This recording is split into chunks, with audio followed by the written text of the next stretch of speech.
Hey everyone, it's Lou from Country Club Comics. So I'm doing the Silver Age Part 2 collection, or Silver Age Collection Part 2, right now. So if you want to see them, stay tuned.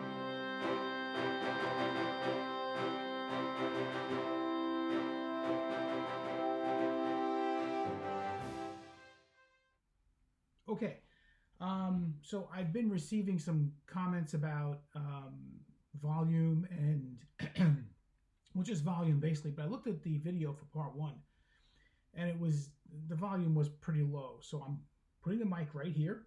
Hopefully it comes across as perfect, like my hair.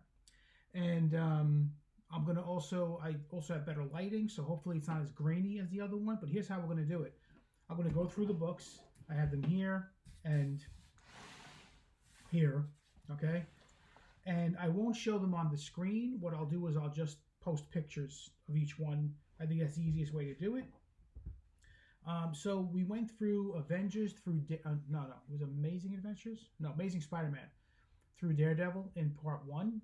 And remember, I paid $3,000 for this, and basically three short boxes of all Marvel Silver Age. I wanted your opinion as to whether or not I did okay. There are prices on them with conditions. I don't trust those, but just by what you see, maybe you can have a better understanding, a better idea, and let me know how I did. Some of these will be up for sale because there are some doubles. I don't know when or how I'm going to sell them because Whatnot has not been great lately. But we'll see. So let's just get right to it. Okay, so first one, and I'll put the picture right in front of my face so you don't have to see me the entire video. Okay, I know how frustrating that is. Okay, so the first one we have Doctor Strange 171, and we have two of them. Doctor Strange 173. I always like this cover. I don't think it's a key issue, but I always like this cover. There was just something so 60s about it. I don't know. Here's a nice one. Not in great condition, though. Fantastic Four number 36 with Doom looming over, I guess that's New York City. And I love that Daredevil's right in front of the Fantastic Four. That's pretty cool, pretty telling. Who knows if that'll actually happen in the movie world. And another one, this is kind of weird. I'm going to put both of these up side by side. This is FF84, and there are two looming Doom covers. So, Dooming covers. Okay, we have Fantastic Four 87. Kind of a cool book. Fantastic Four 91. Come on, the Thing can't break out of this. He's the Thing. Fantastic Four 92. Ben Grimm Killer versus Torgo. Ah, there's Torgo again. I think I had the first Torgo somewhere. Interesting. Love this book. Fantastic Four 100. I'm so glad to get it back in this collection. I'm not getting rid of this. It's in pretty nice shape. It's got a rusted staple, so that's, it's probably not worth grading. But a really cool book. I love the anniversary issues, whether it's Spider-Man or FF or whatever. I just love the anniversary issues. Here we have 103 with the Namor, or Namor. Fantastic Four number 104. And I made a mistake. I don't know if this guy looks just like Magneto, but he's not Magneto. Obviously, because they look like they're underwater. Because Sue Storm is in a tube. You ever notice how many comic covers have superheroes in tubes? What is that all about? They're always in tubes. Is that how you keep a superhero down? You put her or put him in a tube? Okay. FF 104. FF 107. Nice book. Nice with the gradation of the Thing going from Ben Grimm to the Thing. Pretty cool. 108. Mega Man. Oh, Nega Man. So like a negative man. Okay, gotcha. 110, Fantastic Four 110. First cover of Agatha Harkness. This I really like. She looks really good here. Like, that's the way Agatha Harkness should look in the comics. Although, is it Catherine Hahn plays her in WandaVision? She's fantastic. She's fantastic. By the way, I saw Glass Onion last night, and Catherine Hahn is in it. If it's on Netflix, if you have not seen this yet, stop this video. Go watch this movie. This is a great movie. It is a lot of fun. Of course, it's a classic whodunit. It's based on, not based on, but it's a continuation of the character from Knives Out, Benoit Blanc. Great movie. Sorry for the aside, but just it was so good. I wanted to share that with you. FF 111, and of course, you know, Ben and the Torch are having yet another fight. FF 114. These are pretty cool books. Who Can Stop the Overmind? I'm clueless. I have no idea. All right, we have FF Special. I told you I love these specials. Number 4. We have 2 of those. Kind of cool. And I know I don't have it here, I don't think, but in the other box, because it was pulled not prematurely. It was pulled, it was set aside. I have FF6, which is kind of nice, the Nihilist, right? All right, we have FF7. I'm sorry, Special 7. King Size Special number 9. All right. Next, we have this really incredible Hulk, incredible cover, 104 with the Rhino. Very, very cool. It's funny how the 104 is very small in the box in this particular issue. 107 with the Mandarin. These were really cool covers. They were basic covers when he took over the series from Tales to Astonish. Is that what it was? But they were very effective covers. Very effective. It was usually, you know, 1 or 2 people on the cover. Just like this. Umbu. This is Incredible Hulk 110. Umbu the Unliving. And then we have 114. Is that the Sandman? He's getting pounded by the Sandman and Mandarin, apparently. Look at the rings on Mandarin's hand. Oh, it's going to come into play very soon. Very soon. 115, we have the leader. I really want to see, what's his name? Tim Ross? Tim something or other as the leader again. He was a cool character. We have 116. Nice white cover. We have 117. Kind of looks like the Destroyer from Thor, but that's not him. Incredible Hulk 118. Great battle with him and Namor. This is what I don't get. The director, Ryan Coogler of Black Panther 1, Black Panther 1 and 2, said that Namor is as strong as Hulk if he's in the water. I never knew that to be the case, but maybe it's true. Could be. I don't know. All right. 119. I don't know who that is. Maximus the Mad. Okay, don't be so angry. All right, we have 125. And now, the Absorbing Man. This next cover, I really like a lot. For some reason, I always felt like this was Sasquatch in the cover. Kind of like that Wendigo character, but it's not. It's 129.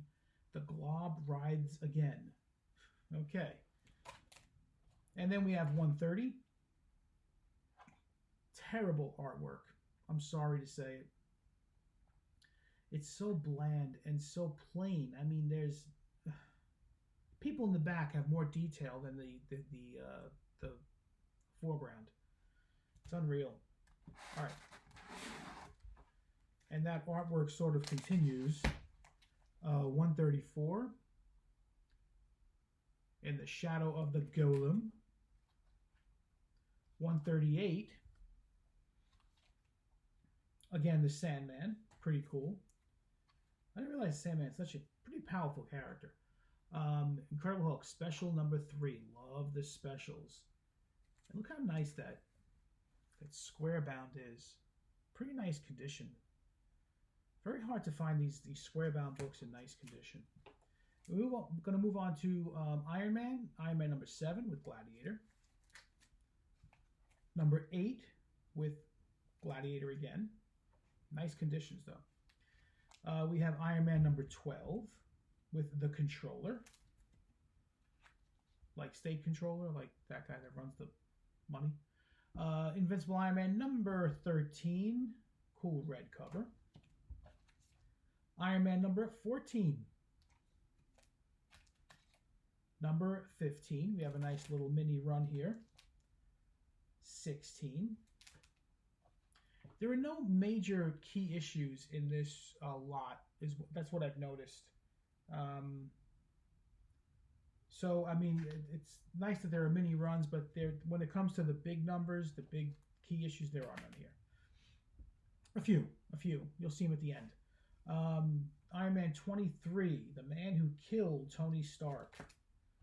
Kevin Feige killed Tony Stark.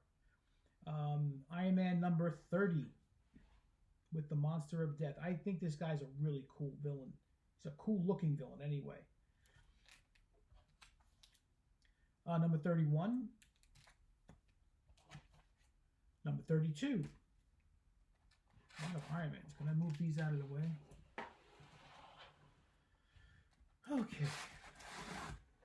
Got a lot more, guys. And someone had asked about how many books were in the collection total. When I'm done with this batch, we're about halfway through now. When I'm done with this batch, I'm going to just pause the video. I'll count them and I'll come back. I'll count all 3 boxes so you guys know exactly how many are in. I'm estimating if there's 130 per box. Is it possible like there are 300 something? I don't know. I'll count them and I'll let you know. All right, let's go on. Iron Man 36 with Ramrod. Iron Man 37. He's clutching his chest. Poor Tony. Number 40, Nightwalk. Who's he battling? Just battling a bunch of guys in blue suits. Okay. We have number 41. Lower grade. Lower grade on this. 43. I always thought this was a key issue for some reason. I don't know why. Maybe it is. Again, I'm probably not going to look these up individually for the foreseeable future. So if you know offhand if there's a key issue here, just if you could drop it in the comments, I'd appreciate it. Don't go crazy. Kind of cool. And then we have a special, number 2. I had this book when I was a kid. I like this book. And again, those square bounds, they're so nice to have. I love these books. Specials are so cool. All right, we're going to move into Journey into Mystery. Got a couple of issues here with 122. And the final issue, I believe, of Journey into Mystery, which is 125. Great cover on this one. I love those colors. You know, even though they cut the horizon, the horizon into 3 different segments, in your mind as you're looking at it, it still feels like it blends the way it does in a natural horizon. Very cool. We got Kid Colt Outlaw, 144, 145, 151. Very nice. I'm not a Kid Colt collector. There was nothing ever appealing to me about the Westerns from Marvel. Except for, was it Knight Rider or Ghost Rider? Did Knight Rider become Ghost Rider? The Western Ghost Rider? Yeah. Cull, number 1. Very cool cover. I think an undervalued book, the Cull. Marvel Collector's Item Classics, number 4. This repeats Fantastic Four, number 7. Kind of cool. Strange Tales 111. Nice to read those old books without having to spend the money. This one is Marvel Collector's Item Classics number 7. Not in great shape. I might press that just for the heck of it. This repeats Fantastic Four, or reprints rather. Fantastic Four number 13. Collector Item Classics number 16. I'm not saying it right. Collector's Item Classics number 16. Number 20. Number 21. And number 22. Okay, as we move on, we have only one issue from Marvel Superheroes. I gotta tell you, Marvel Superheroes, I was showing, one of my other videos, I showed part of my old inventory. And in that inventory, I had first of all, I collected Marvel superheroes as a kid. That's what I collected. I like the even the newer ones with the Hulk, the reprints for that. But I had 12, 13, 14, up to wherever they went, 31, 32 with the square bound. But I had two of number 13. Now I have 12 and 13 now. I rebought. Actually, I never sold 12. But I had the Black Knight. Black Knight. Who wants the Black Knight? Got rid of it. I had Doctor Doom. I thought it was a terrible cover. Got rid of it. Near mint condition. Did I say that clearly? Near frickin' mint condition. And I just put it with a bunch of books and auctioned them off. But again, this was when the book was, had like a $20 value maybe at the time. I also had the Guardians of the Galaxy. Years ago I rebought that book, but I got rid of that too. Pretty stupid. Yeah. But what can you do? But I have Phantom Eagle here. This is number 16. And then we go into Marvel Tales, number 8, number 15, number 16, number 17, number 18, number 19. Just make sure, okay. And number 21. 22, and I sold a bunch of these on eBay at one time. Not eBay, sorry, on Whatnot. They really like these. These sell really well. These Marvel Tales. So these prices on here, I'm not sure if they're accurate or not, but I know I got more money than what's on here. All right, we have Marvel's Greatest Comics 33. That's the only issue we have from that series. Again, nice square bound books. And we move into Monsters on the Prowl. Number 10, Nick Fury, Agent of S.H.I.E.L.D., number 7. Got a couple of these Nick Furies. Number 8, number 9, number 10. This series I liked. Sergeant Fury, which I also have some in the third box coming up, I had no interest in. There was nothing about that appealed to me. But this series, the artwork was awesome. Like complete 60s artwork. It was fantastic. Plus, every cover had that espionage feel to it. Number 11. Number 12. 14. Was 13 a key? Oh, 13 Sergeant is, no. Was 13 a key issue? I don't know. Here's the thing. I have, is it Nick? Yeah, Nick Fury number, I think it's 15. Where they have Bullseye on the cover. Now, it's not the Bullseye that we all know and love. Why would they rename him Bullseye? Like, you couldn't come up with another name? Or maybe just use that character, bring him back, it's a completely different character. And I don't even think he actually survives. I'm not sure. Kind of weird. All right, now we enter Not Brand Echh. Okay. Not Brand Echh. We have number 1. Pretty awesome. Number 2. I didn't realize how many of these I had that were in this collection. Number 3. Number 4. 2 of number 4. Number 5. Let me shift these out of the way. Number 6. That's a great cover. Number 7. Now, I don't know how they got away with this.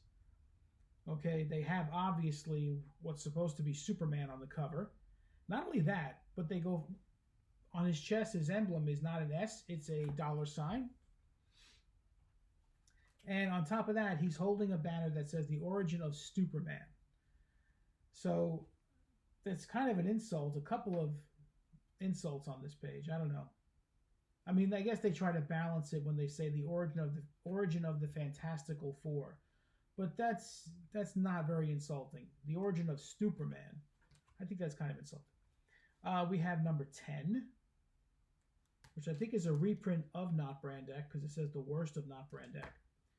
We have number 11, King Kong parody on the cover.